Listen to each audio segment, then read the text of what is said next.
SculptGL is a web-based 3D sculpting application that offers a surprisingly powerful set of tools for digital sculpting enthusiasts and professionals alike. Despite being a browser-based tool, SculptGL provides a range of features typically found in more advanced desktop applications. Users can manipulate 3D meshes with various sculpting brushes, including options for adding, subtracting, smoothing, and pinching the geometry. The interface is straightforward and user-friendly, making it accessible for beginners while still providing enough depth for more experienced users.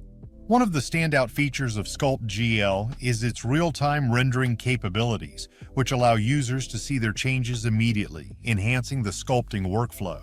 Additionally, SculptGL supports multiple file formats for importing and exporting models, making it compatible with other 3D applications. The software also includes options for dynamic topology, which automatically adjusts the mesh resolution as you sculpt, ensuring that details are preserved without unnecessarily increasing the polygon count.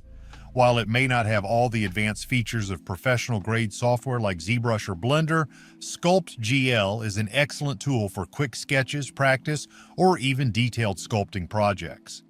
Its accessibility, combined with a robust feature set, makes SculptGL a valuable tool for anyone interested in 3D modeling and sculpting.